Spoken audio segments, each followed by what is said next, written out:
In our next tutorial, we're going to be looking at how we can create an animated glow and animate that in Sequencer. So we can have things like flashing lights, we can have a glow that changes color, we can have a glow that increases in strength, and so on. So the first thing we're going to want to do is create a material that has some parameters to it that we can then edit. So basically any parameter you create using a scalar parameter is directly animatable in Sequencer. So if we right click, create material, I should have named this properly, we'll call this glow master. In here, if we press M to add a multiply, hold down 1 to add a constant, and then hold down 3 to add a constant 3 vector. We'll convert, right click and convert that to a parameter, and we'll do the same there. And on this one, we're going to call this one strength, and we'll call this one color. Obviously, if you have more controls than just these two, you'll want to name them a bit more sensible. So I might just put G color there, referring to glow, and G strength there, referring to glow. So we'll drop that into our emissive. And just as a default color, we'll stick kind of a red on this.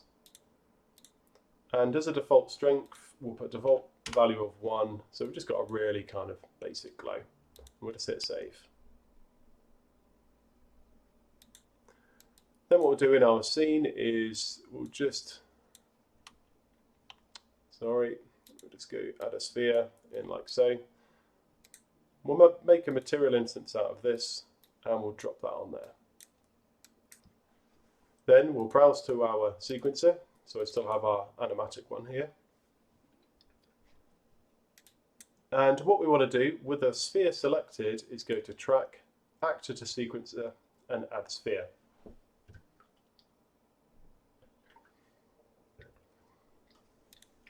Now obviously if you've named this correctly, it's much easier to find, but if you have something selected, it will automatically show up here if it's not already been added. So you can obviously search down here as well, or you can browse in here to filter. So with our sphere now added in here, we can do our standard things to our sphere like animate it and so on. But if we click track, this will show all the other different elements that we could potentially animate. Now in order to access the material, we need to go to static mesh component.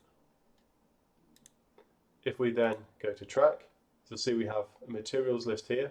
And when you have multiple materials on your model, they'll all be listed. So it's often sensible to name these something a bit more sensible.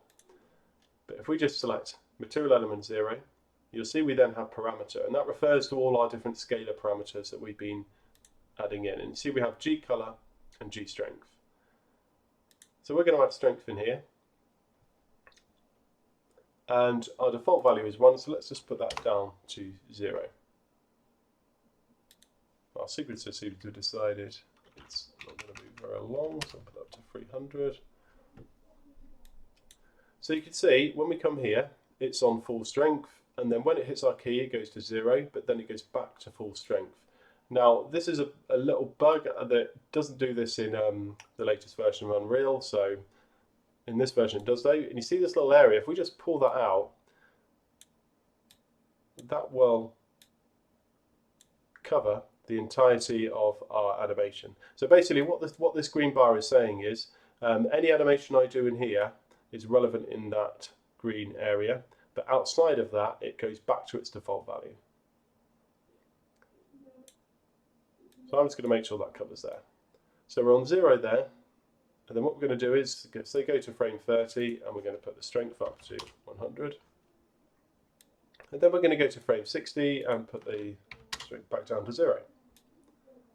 So if you just hit play on your animation, you'll see the glow is 0, going back up to 100, and then back to 0 again. Now what if we wanted that to continuously kind of flash? Now what we could do is,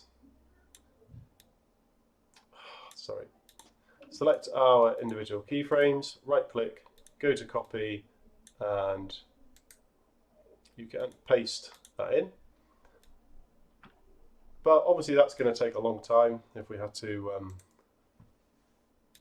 do that all the way along our animation sequence. So a better way is if we go to our curve editor here, select our strength, select our keys. I don't think we even need to select the keys, but on our little drop down right at the end here, if we just go to post infinity and go to cycle, you'll see that will just repeat the animation over and over again.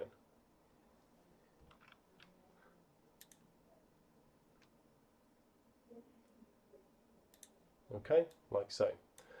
Obviously, if we wanted to quicken that up a little bit, we can push that along to there and push him along to there, and we will now have quicker. If we wanted to set that to linear, then rather than having that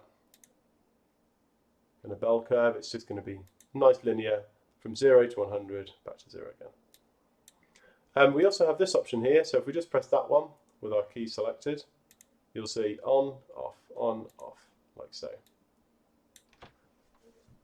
Okay, so what if we now want to also control the color? So again, hit that plus, and this time you'll see we now have color tab. And if we just add a keyframe on 0, we'll come out of our curve editor, so just hit that button there. And maybe what we'll do is we'll get to say frame 120 and we will change the color to blue. So all you need to do to change the color to blue is to go to blue here, put 1 in there, and then put 0 in red. So now you can see that's gone to blue. So it's red there and then to blue. Now if we again go to our curve editor, you'll see what's happening is it's gradually changing color. So what we want to do is select all of our keys and hit our constant interpolation. So what happens is we're going from red and then straight to blue. So again, we'll come out of our curve editor, go to start of animation, just hit play. And you can see that that now goes blue. So obviously this is really useful for controlling glow. Like it's reasonably easy just to set up a kind of glow like this using Blueprint and so on, but in order to get really good control, I definitely prefer this kind of sequencer option here.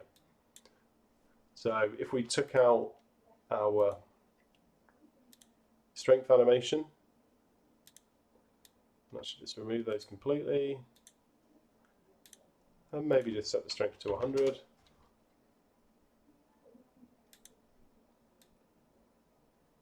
So this could be really useful for if you want to have a light change, just colour like so. Okay, so that's it. That's the basics of kind of animating glow. Obviously, if you have that link to a texture or so on, like really easy to do, all you'd have to do is, unfortunately I don't have an example here, but I have a texture sample there. Obviously that would just apply into your texture sample kind of thing. So our colour would multiply into that. And then that would go into there, like so. Obviously missing input texture, but you get the point. So yeah, we'll just keep that like that for now. If anyone's struggling with setting it up, just let me know.